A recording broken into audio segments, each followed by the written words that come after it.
நான் நாகராஜனுடைய முதற்கட்ட பார்வை வாங்கிக்கிறேன். இங்க தமிழ்நாட்டில் ஏற்பட்ட இந்த சூழலுக்கு காரணம் வேலுமணி சொல்றாரு. ஆனா அதை தமிழிசையும் ஆமோதிக்கிறாங்க, வரவேற்கிறாங்க. அது யதார்த்தமான உண்மைதான், அது தவறுன்னு சொல்லிட முடியாதுன்னு சொல்றாங்க. இங்க மாநில தலைவர் அண்ணாமலை ஏற்படுத்திய அந்த குழப்பம் தான் திமுகவினுடைய அந்த 40க்கு 40ங்கிற ஸ்வீப்புக்கு காரணம் அப்படின்றது. அனைவருக்கும் வணக்கம்.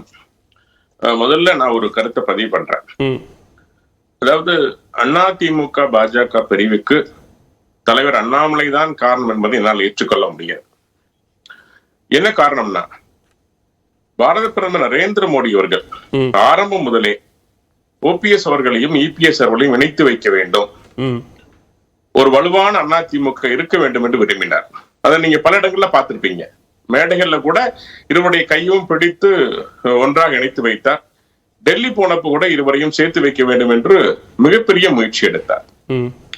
எனக்கு தெரிய அதிமுக ஒன்றிணைய வேண்டும் என்று காட்டிய ஆர்வம், அதுவும் குறிப்பா பாரத பிரதமர் காட்டிய ஆர்வம், அந்த ஆர்வத்தை எடப்பாடி அவர்கள் விரும்பவில்லை என்று தோன்றுகிறார்.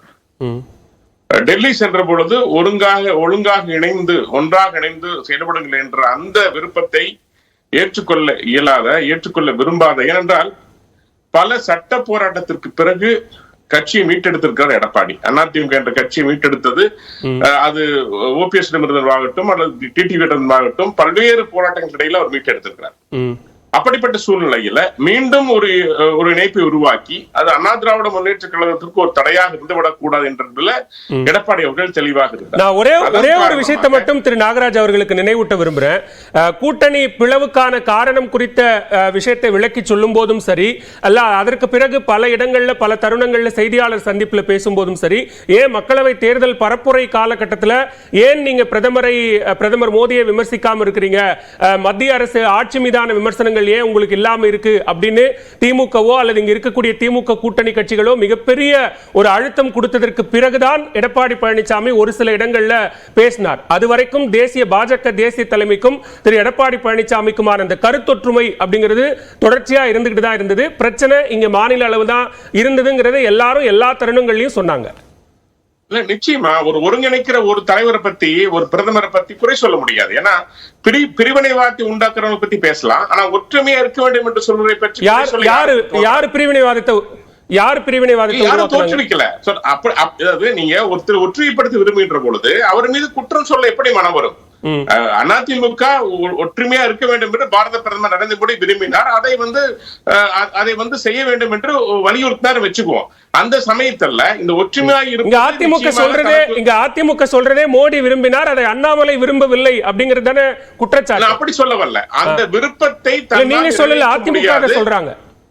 இல்ல, நான் சொல்றது அந்த விருப்பத்தை தன்னால் நிறைவேற்ற முடியாது என்று எடப்பாடி தெளிவா இருந்தாங்க. என்ன காரணம் கேட்டீங்கன்னா, 2-3 காரணங்கள் அதற்கு. ஒண்ணு, 2026 தேர்தல் வருகின்ற இந்த 24 தேர்தல் எம்பிக்களுக்கான தேர்தல், 26 தேர்தல் முதலமைச்சருக்கான தேர்தல். இந்த தேர்தலில் கூட்டணி வைத்து பாஜகவும் அதிமுகவும் கூட கூட்டணி வைத்து வெற்றி பெற்றாலும் கூட ஏற்கனவே கருத்து கணிப்பின்படி அங்கே மெஜாரிட்டியோடு பாஜக வருகின்ற காரணத்தால மிகப்பெரிய ஒரு அமைச்சரவை பதவியில் இடம் கிடைப்பதற்கான வாய்ப்புகள் குறைவாக இருக்கலாம். அதே போல அது மட்டுமல்ல, இன்னொன்று, பாஜக எங்களுடைய அண்ணாமலை அவர்கள் அவர்களை நியமிக்கப்பட்ட பொழுது ஒரு தலைவராக நீங்க எல்லாமே தேர்தலுக்கு முந்தைய சூழல் குறித்து ஒரே ஒரு கருத்து தான். தேர்தலுக்கு முந்தைய சூழல் குறித்து சொல்றீங்க, கருத்து கணிப்பு குறித்து சொல்றீங்க, ஆனா வந்தது அப்படியான முடிவு இல்லையே, மெஜாரிட்டி இல்லையே.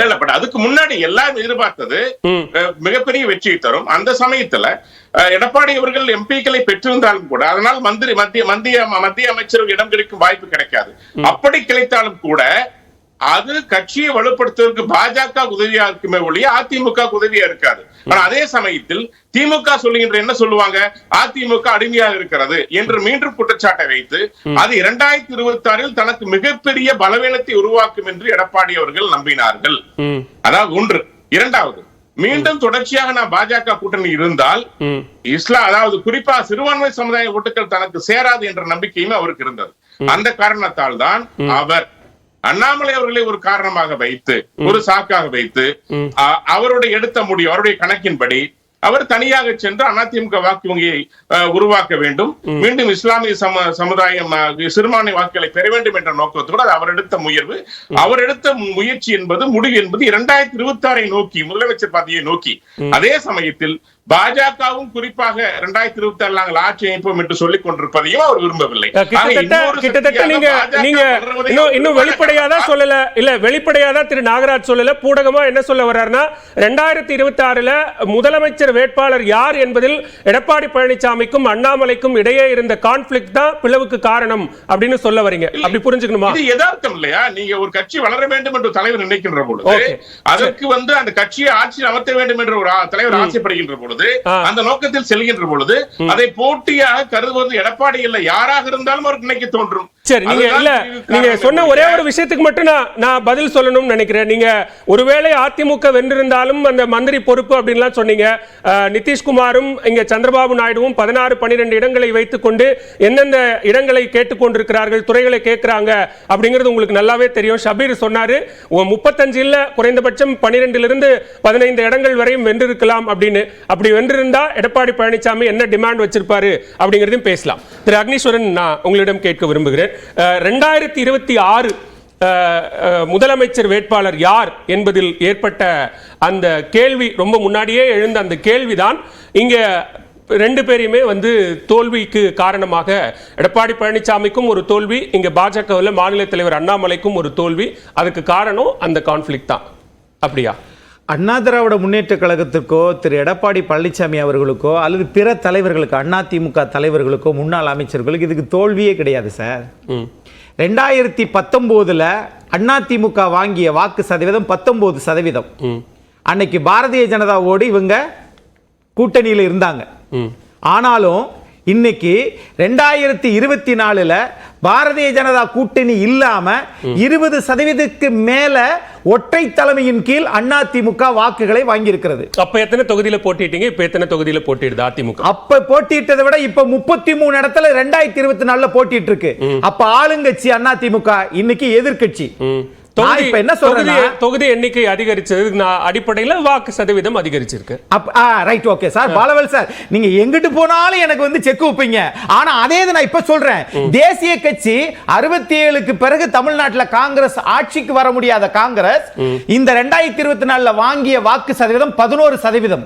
11% வாங்கிய காங்கிரஸ் 9 நாடாளுமன்ற உறுப்பினர்களை பெற்றிருக்கிறது.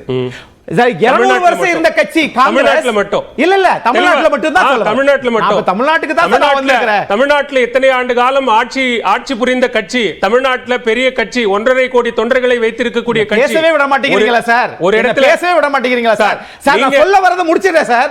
காங்கிரஸ் இவ்வளவு பெரிய பேரியக்க வச்சது 9 நாடாளுமன்ற உறுப்பினர் 11% தமிழ்நாட்டுல வாங்கியிருக்காங்கன்னா, பாஜகவும் 11% வாங்கியிருக்குன்னா, இதுதான் அதிமுகவுடன் கூட்டணி வைத்து அதிமுகவை உடனே நீங்க சொல்லுவீங்க எல்லா இடத்துலயும் 2வது இடம் வந்திருக்காங்களே. 4 கோடி நயினார் நாகேந்திரன் சம்மன் அனுப்பிச்சிருக்கு. அதை தவிர மீதி எல்லாம் பாஜகவில் இருந்தவங்க எல்லாம் தனிப்பெரும் கட்சி வச்சு தனிப்பெரும் செல்வாக்கோட வாங்கி இருக்காங்க. மட்டும் கேக்குறேன், வேலூரா இருக்கட்டும். இல்ல, நீங்க காங்கிரஸ் தமிழ்நாட்டுல மட்டும் சுருக்கி பாக்குறதா இருந்தா, காங்கிரஸ் தமிழ்நாட்டை எப்போது ஆண்டார்கள்? அதிமுக தமிழ்நாட்டை எப்போது ஆண்டது?